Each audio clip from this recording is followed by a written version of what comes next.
Seja bem-vindo ao canal Histórias Bíblicas, um espaço onde vamos mergulhar na origem e no legado histórico dos povos africanos e negros. A Bíblia contém uma rica fonte de registros das antigas civilizações, incluindo os descendentes de Cão, como seus filhos, Canaã, Mizraim, Cush e Put, que são netos de Noé. Esses povos negros estabeleceram reinos poderosos e ergueram monumentos majestosos que ainda hoje nos deixam maravilhados. Neste vídeo, você descobrirá fatos fascinantes sobre a origem e a história desses diversos grupos étnicos africanos. Por favor, deixe seu like, comentários e inscreva-se no canal. Nossa jornada começa no livro de Gênesis, onde encontramos informações valiosas sobre as origens da humanidade após o dilúvio. O capítulo 10 do livro de Gênesis na Bíblia apresenta uma lista detalhada da linhagem de Noé, conhecida como a Tabela das Nações. Esta lista descreve os descendentes de Noé e seus filhos, Sem, Cão e Jafé, e ilustra como eles se dispersaram pelo mundo após o dilúvio. É uma parte interessante da Bíblia que fornece insights sobre a origem de muitas nações e povos.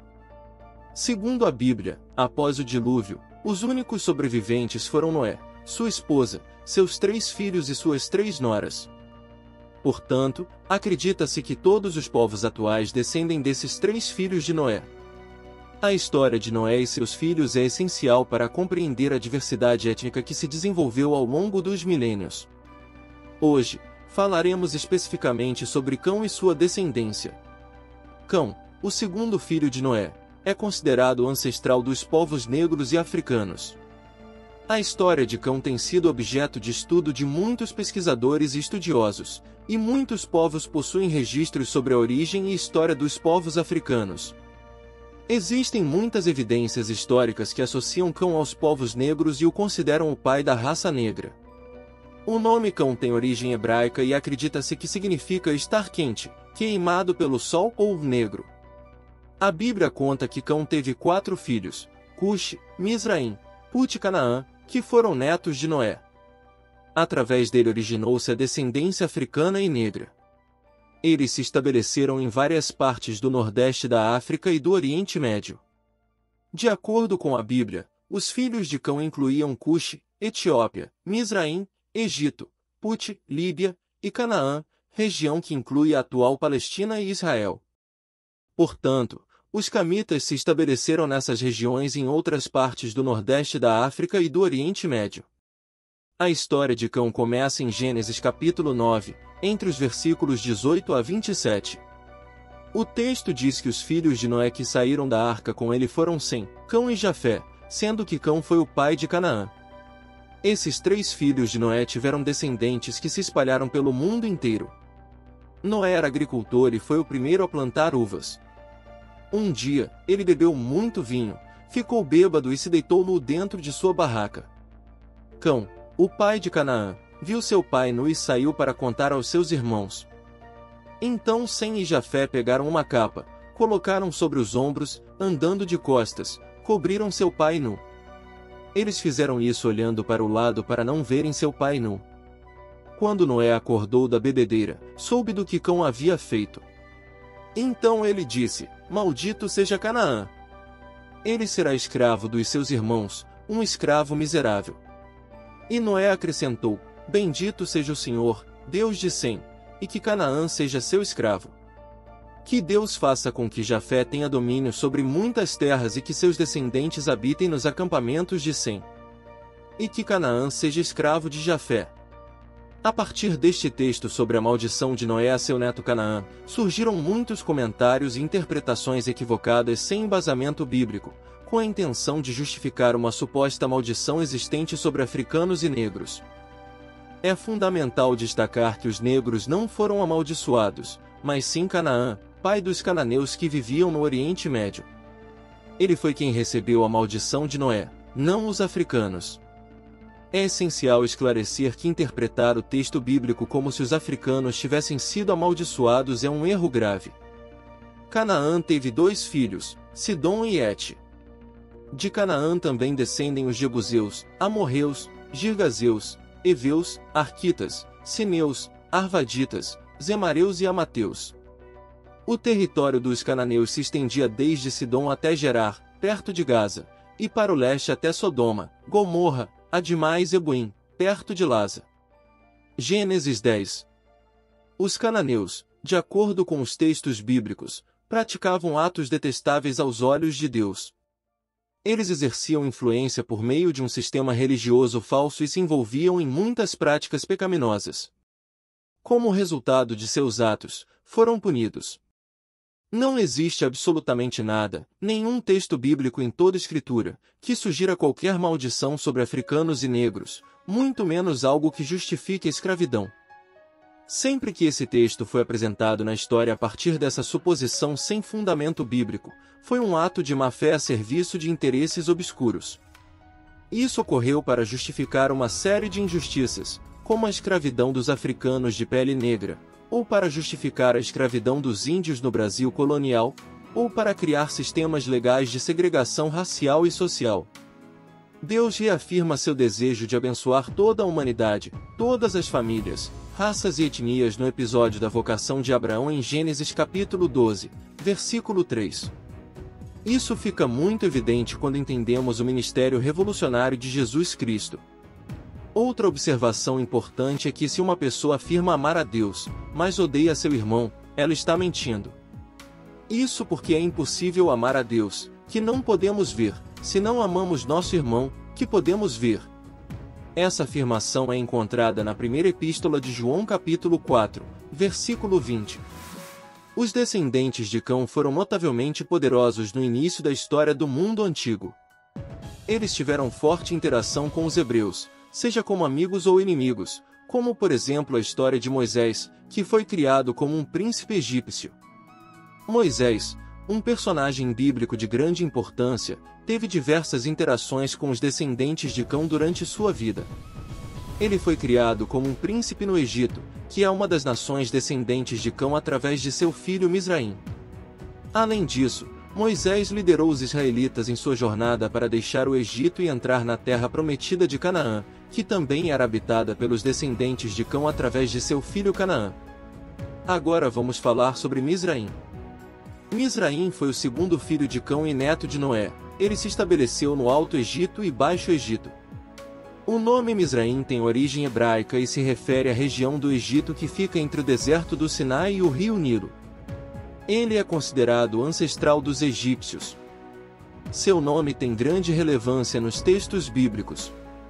No Salmo 105, versículo 23, o Egito é chamado de a terra de Cão. Em Gênesis capítulo 10, diz que Misraim é filho de Cão e neto de Noé. Ele também é conhecido como o pai dos egípcios. Em Atos dos Apóstolos, capítulo 7, é mencionado que Moisés foi instruído em toda a ciência dos egípcios e tornou-se um homem poderoso em palavras e obras. A Bíblia descreve os egípcios como uma nação próspera e influente. De acordo com Gênesis, nos capítulos 45 e 46, José, filho de Jacó, foi vendido como escravo no Egito e acabou se tornando um alto oficial do faraó. Ele foi responsável por administrar a economia do Egito durante um período de fome e prosperidade. No primeiro livro de Reis, capítulo 9, versículo 16, o rei Salomão estabeleceu laços políticos e comerciais com o Egito e se uniu em matrimônio com a filha do faraó. Até hoje, a cultura egípcia é objeto de admiração e estudo por parte de historiadores e arqueólogos. O Egito possuía cidades grandiosas e monumentos majestosos, como as famosas pirâmides, e política bem consolidada. Os egípcios também eram conhecidos por suas práticas religiosas, que incluíam a adoração de diversos deuses e o ritual da mumificação.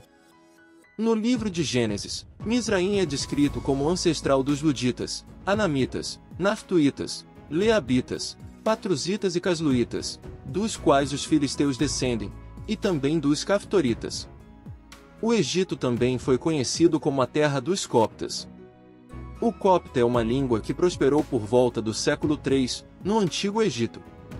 Os coptas são um grupo étnico-religioso do Egito, descendentes dos antigos egípcios e praticantes da Igreja Ortodoxa Copta.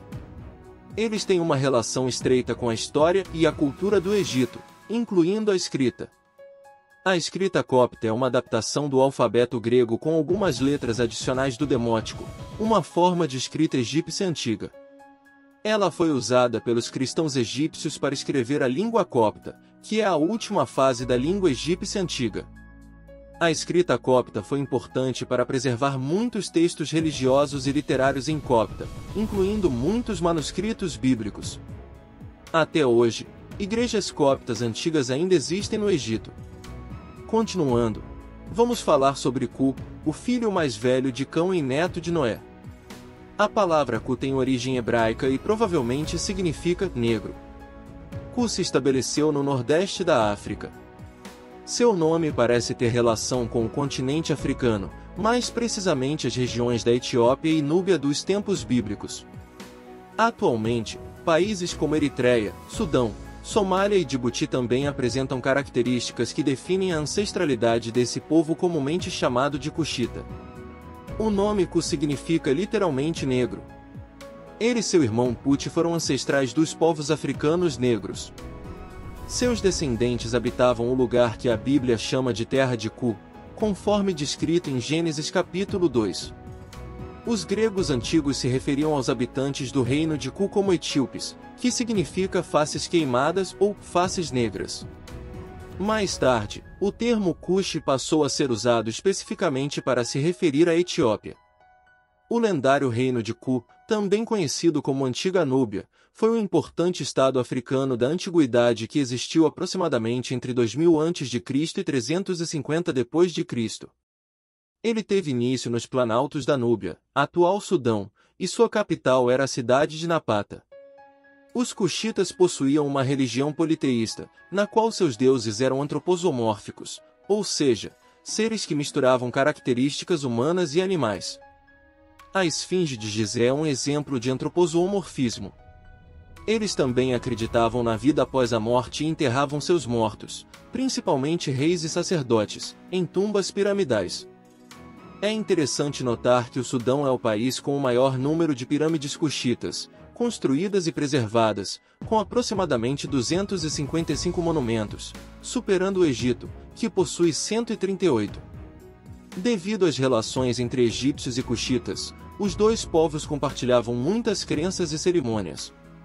Embora houvesse diferenças nos rituais e na forma como os sepultamentos eram realizados, as pirâmides cuxitas eram semelhantes às egípcias, com a diferença de terem bases mais estreitas e corpos mais pontudos. Além disso, elas eram consideradas mais baixas, com alturas variando de 6 a 30 metros. O reino de Cu era conhecido por suas riquezas minerais, especialmente ouro. A região da Núbia sempre foi um importante entreposto comercial entre nações localizadas na África Central e povos nas margens do Mediterrâneo. A economia do reino de Cu era extremamente dinâmica e diversificada, baseada na agricultura às margens do rio Nilo, no comércio marítimo no Mar Vermelho e no artesanato com objetos feitos de ouro, marfim e ébano.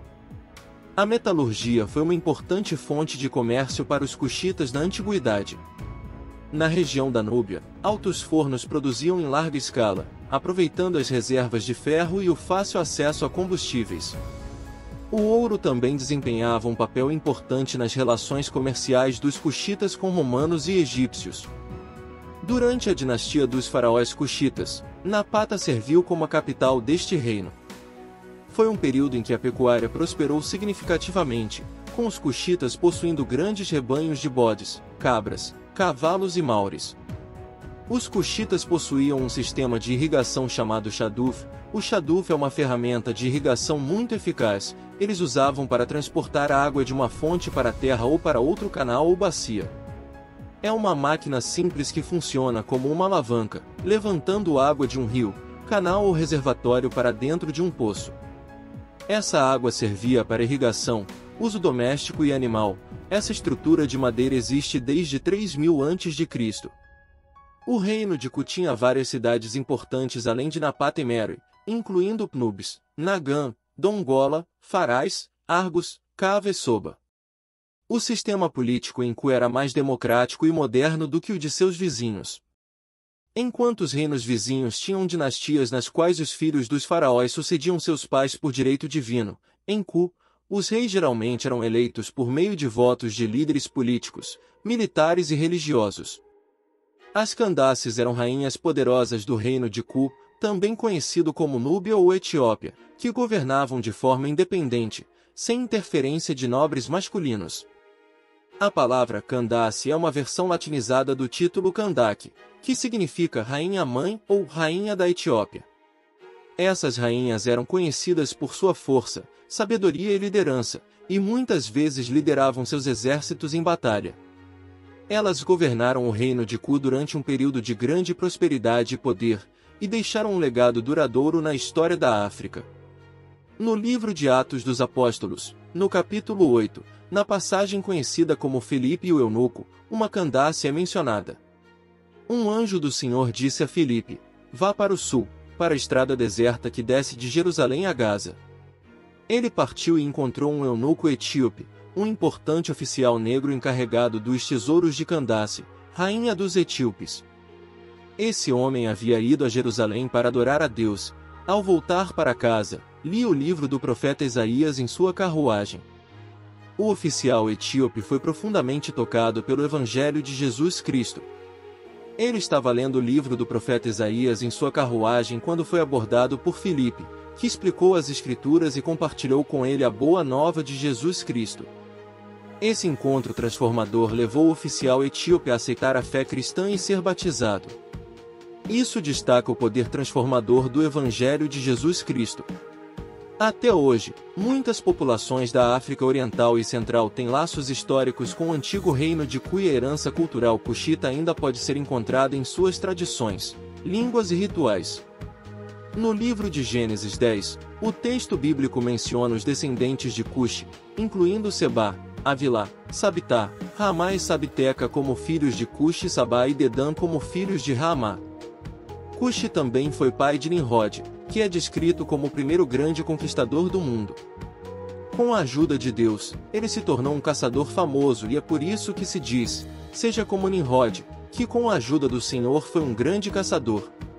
No início, seu reino incluía as cidades de Babilônia, Ereque e Acade, todas em Sinar.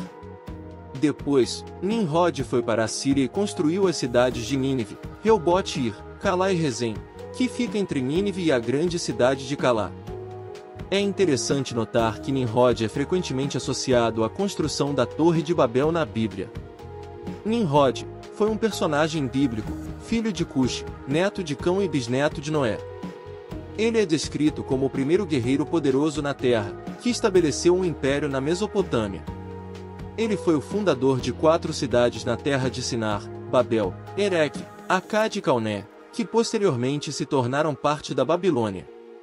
Sinar, atualmente a região ao sul do Iraque.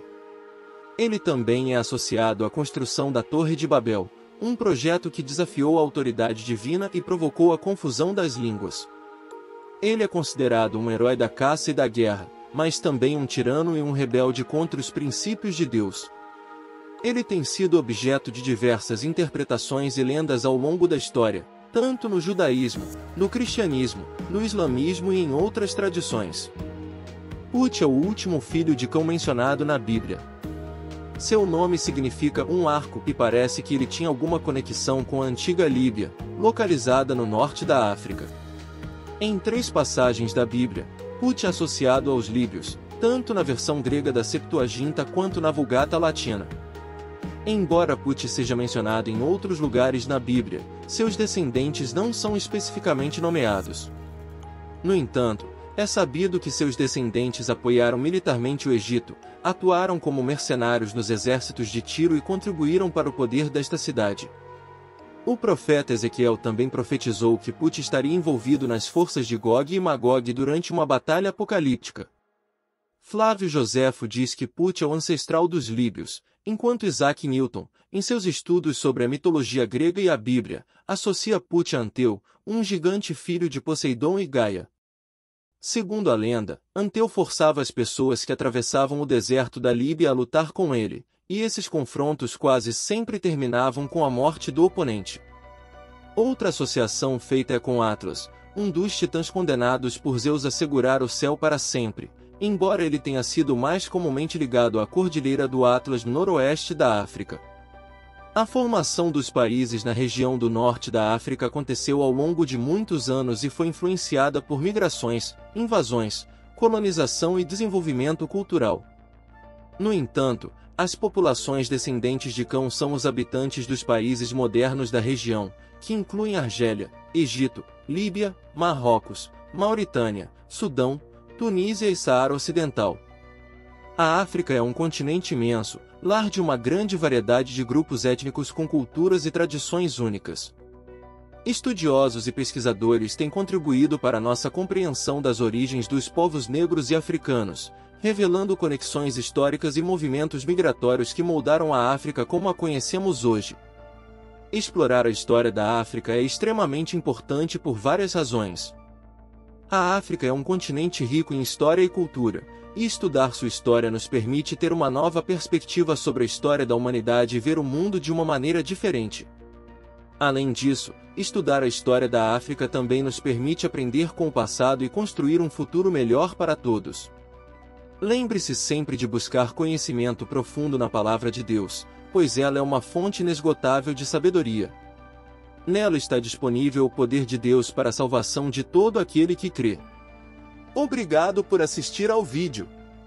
Inscreva-se no canal, compartilhe o vídeo para que outras pessoas possam assisti-lo e deixe seu like. É muito importante para nós. Deus te abençoe. Até breve.